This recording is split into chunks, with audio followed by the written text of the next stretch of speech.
Hello, hello, hello.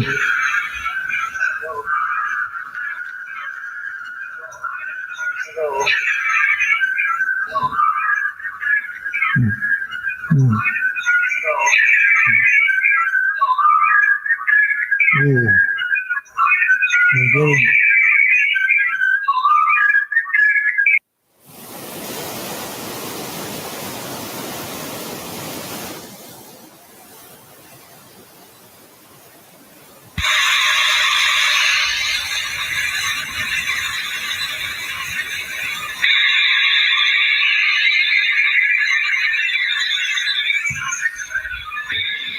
Hello,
hello, hello, hello.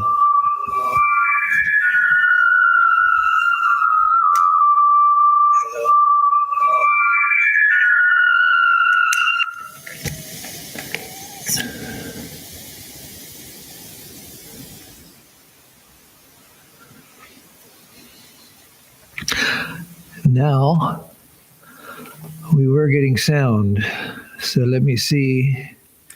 The classes should be over by now, almost. So we won't go forward with the class, but let me see.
Hello.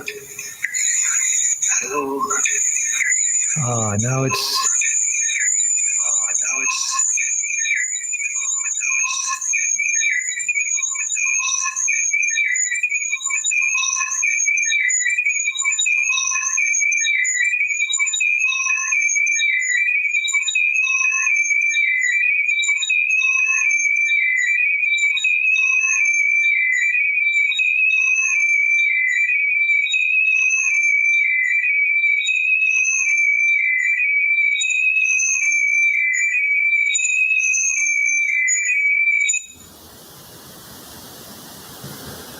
Hello, hello. Hello, hello.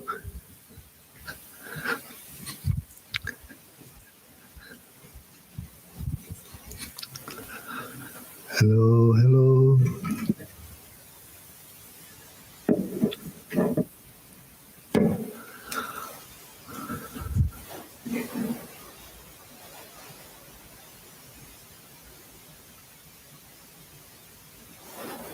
Hello, hello.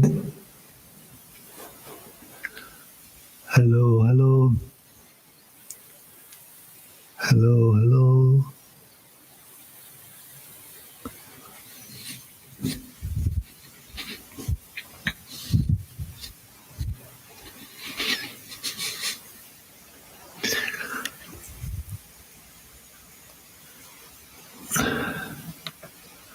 Hello, hello.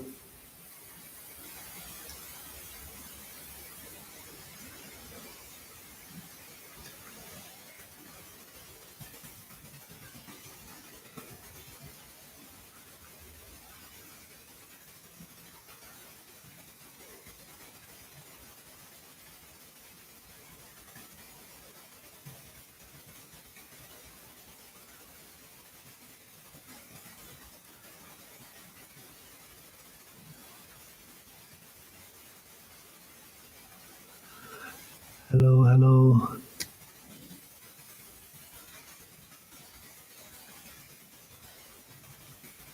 Hello, hello, hello, hello, hello. Hello, hello, hello. Hello. Anyone out there? If anyone out there is still watching, there are apparently 7 people still watching. Please let me know if you hear me.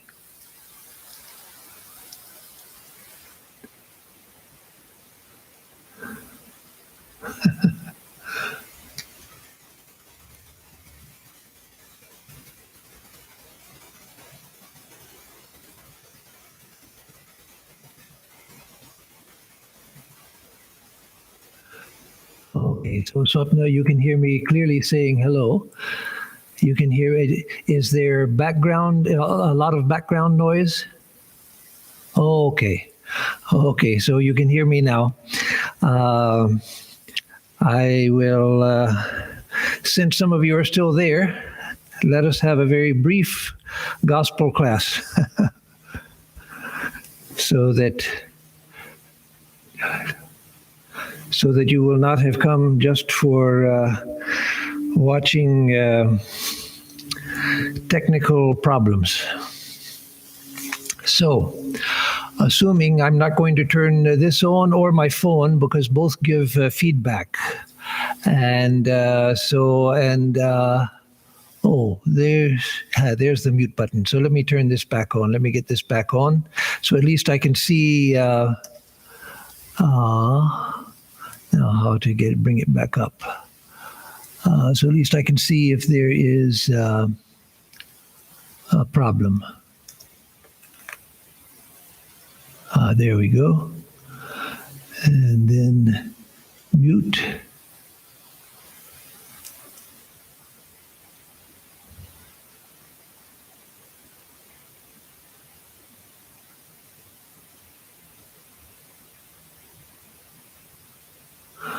Okay, hold on just a second.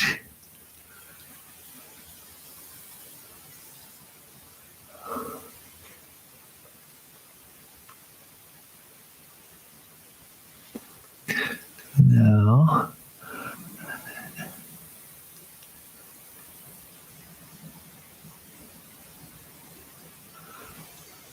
okay.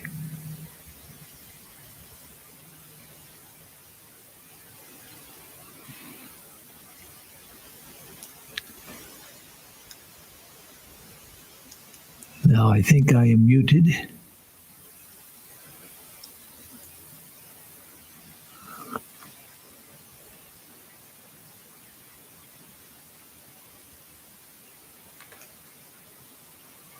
Hello. Now, do you hear me now? And then we'll begin. If you can give me feedback that you hear me now, and we'll just go for 15 minutes, short class. So please, yes, Maharaj, Swapna says, and yes, Raka says. Okay, so namaste. Sorry and I deeply appreciate your great patience. So let me begin.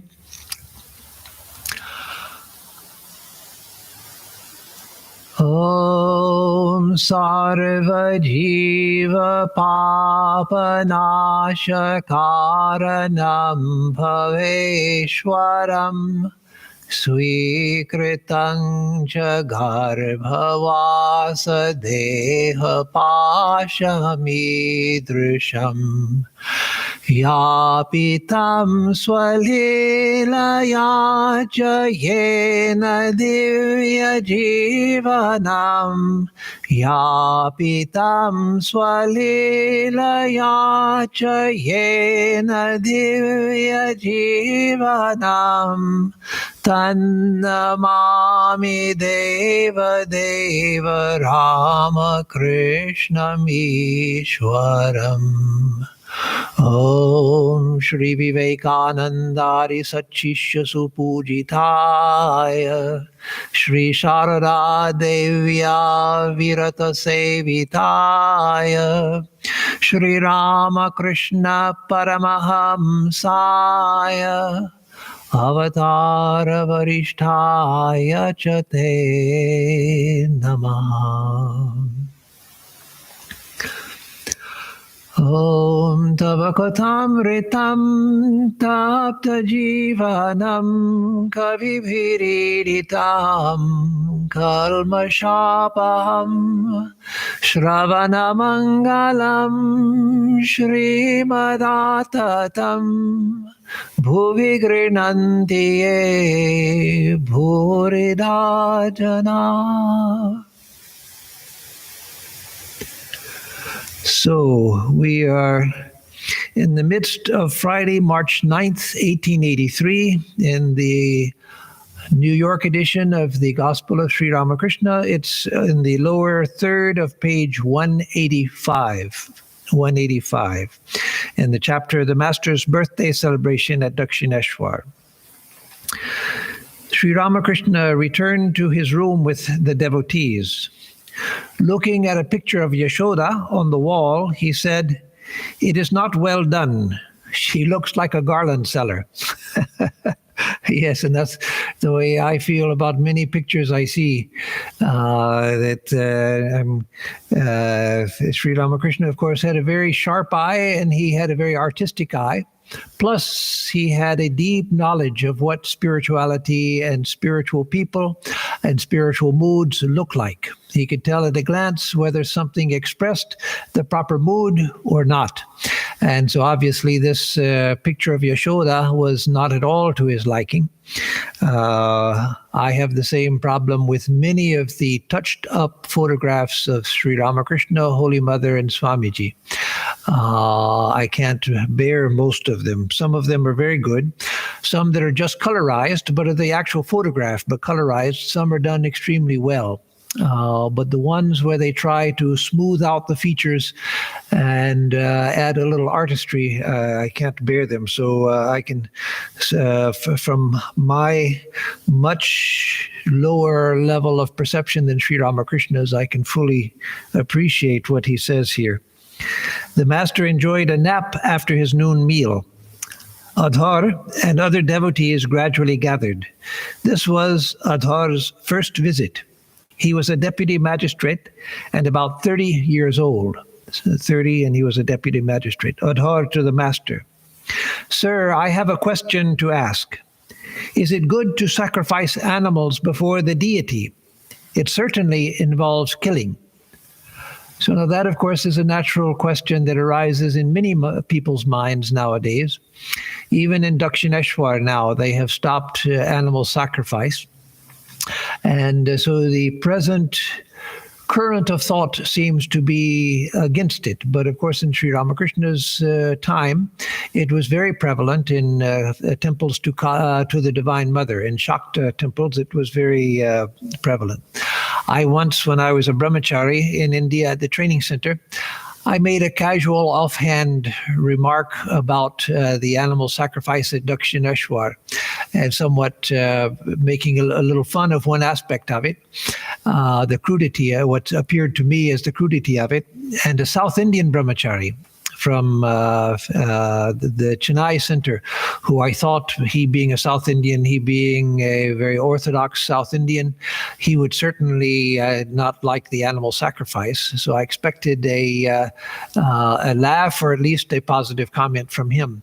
But he scolded me right and left. He said that you, and he didn't say you, he didn't direct it at me, though of course it was meant for me. He said that people have no problem killing animals to feed themselves, to eat for themselves. But somebody sacrifices an animal to the deity first and then eats it, and then suddenly everyone is morally outraged. That's just hypocrisy. And he went on slashing me and right and left, and I deserved it. Because if one has no problem with eating meat, but has a problem with offering meat to the deity or animal sacrifice to the deity and then eating the prasad, then of course that is pure hypocrisy. So anyway, Adhar was asking a very modern question, one that was modern at that time also because of Western education, though meat eating was quite prevalent, of course, but among the English, but it was again seen as a primitive, horrendous practice by the British. So, sir, I have a question to ask. Is it good to sacrifice animals before the deity? It certainly involves killing.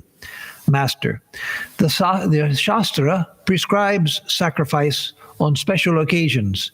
Such sacrifice is not harmful. Take, for instance, the sacrifice of a goat on the 8th day of the full or the new moon, Ashtami, of the Krishna Paksha or Shukla Paksha. The Ashtami, the 8th day of the full moon. There, Sri Ramakrishna says that it's prescribed for devotees, or prescribed by the Shastras for the priest, and that there's no harm in it. Then he goes on to say, I am now in such a state of mind that I cannot watch a sacrifice. Also, I cannot eat meat offered to the Divine Mother. Therefore, I first touch my finger to it, then to my head, lest she should be angry with me. So Sri Ramakrishna would not risk offending the Devi, the goddess, by disparaging the sacrifice. So he would touch it and touch it to his forehead out of respect. But he had come to such a state where he couldn't eat it. So that's different. That's not moral outrage because of what appears to someone as peculiar, not understanding the origins of the practice. It was based on the fact that he had become so sattvic that he could neither watch the killing, the sacrifice of an animal, nor could he eat the prasad. But even then, he would touch it out of respect to his forehead. And he continues, again, in a certain state of mind, I see God in all beings, even in an ant. At that time, if I see a living being die, I find consolation in the thought that it is the death of the body, the soul being beyond life and death.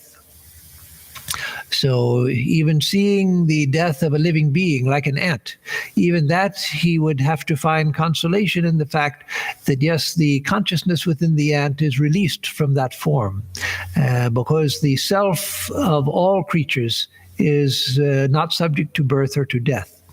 And so again, because his mind was in such a sattvic state, and because he had the ability to so identify with everything, he couldn't bear seeing the sufferings of others. He couldn't bear the killing of other things.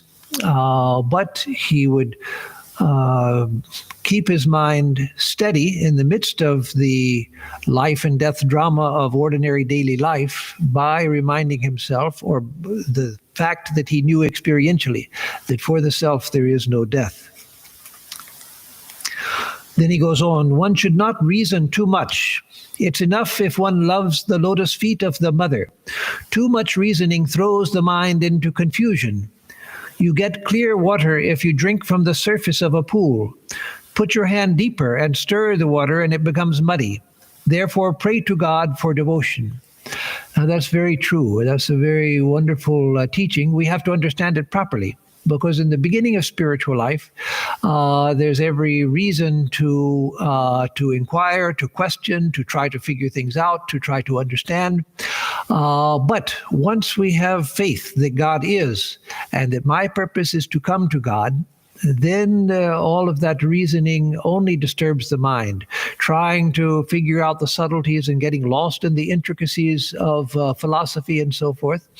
Yes, for a person who's on the path of knowledge, that itself can be part of their path. Shastra charcha, discussion and mulling over the meaning of the scriptures.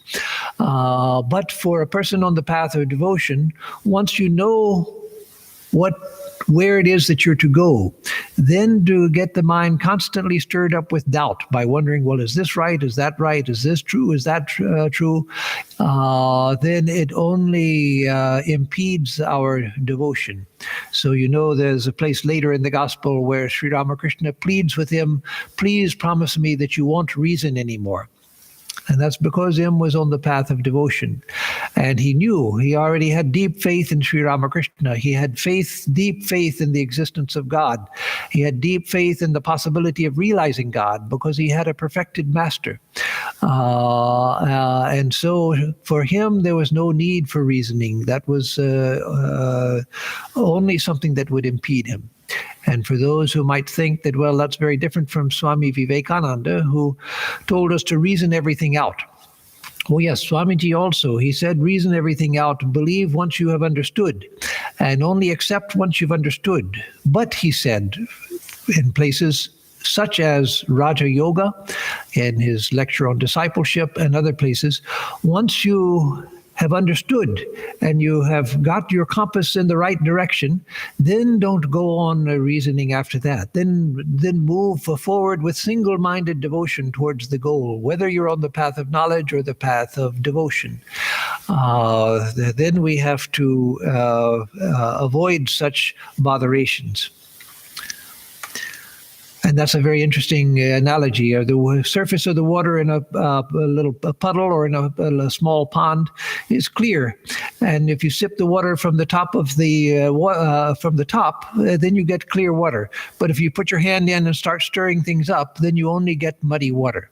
And so that's what happens when we, after we have understood things, if we go on trying to stir up the mind and the doubts of the mind and so forth through reasoning. He continues, behind Dhruva's devotion there was desire. He practiced austerities to gain his father's kingdom. But Prahlada's love for God was motiveless, a love that sought no return. So yes, Dhruva, he practiced intense austerities and was very devoted. In fact, that's why the North Star is called a Dhruva Tara. This steady star which doesn't move where the heavens spin around it, but it remains the same because of his fixed devotion. But it wasn't motiveless. It was because he wanted his father's kingdom back, which had been unrightfully taken from him. But Prahlad had no other motive but pure love for God. His was motiveless ahetuki bhakti. Motiveless love for God. And so he is the exemplar of pure devotion, which was higher than that of Dhruva, a devotee.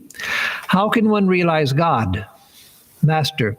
Through that kind of love, that is, that kind of love that Prahlad had, ahetuki bhakti.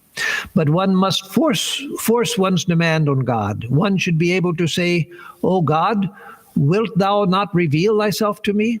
I will cut my throat with a knife." This is the tamas of bhakti. So Sri Ramakrishna used to say we have to exert the tamas of bhakti. That what, I've given up everything for you. You can't ignore me now. You must show yourself to me now. And if we have once we have devoted ourselves to God, then we have that power to exert the tamasic bhakti, to threaten the beloved, as it were. Devotee, can one see God? Master, yes, surely. One can see both aspects of God, God with form and without form. One can see God with form, the embodiment of spirit. Again, God can be directly perceived in a man with a tangible form. Seeing an incarnation of God is the same as seeing God himself. God is born on earth as man in every age. Yada yada hi dharmasya glanir bhavati bharata abhyuthanam adharmasya taratmanam srijamyaham. In every age I body myself forth, as Sri Krishna says. And so Sri Ramakrishna gives the same promise here, that in every age God comes in human form.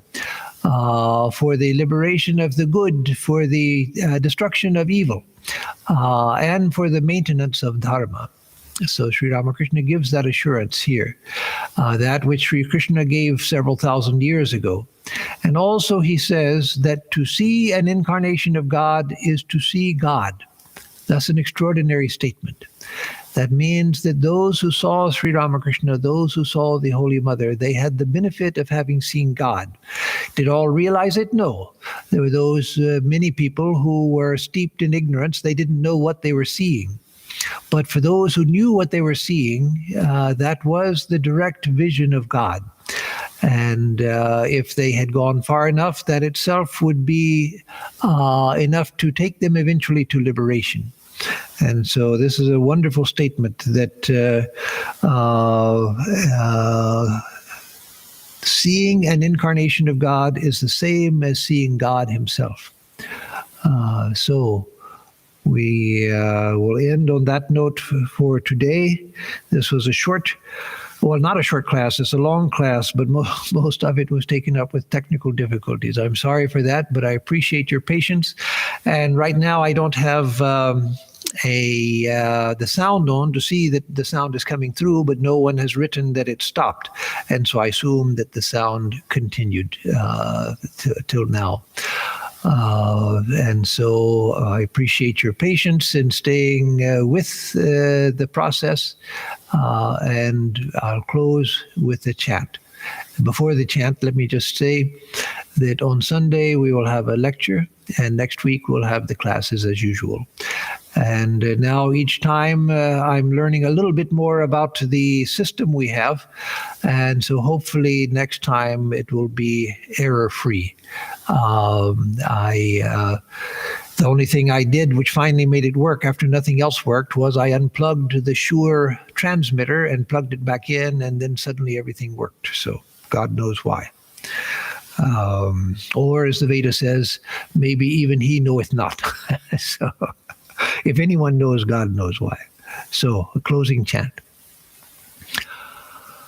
Om Niranjanam Nityam Anantarupam Bhaktanukampa Dhrita Vigraham Vai Ishavataram Parameshamidyam Tam Ramakrishnam Shirasa Namama.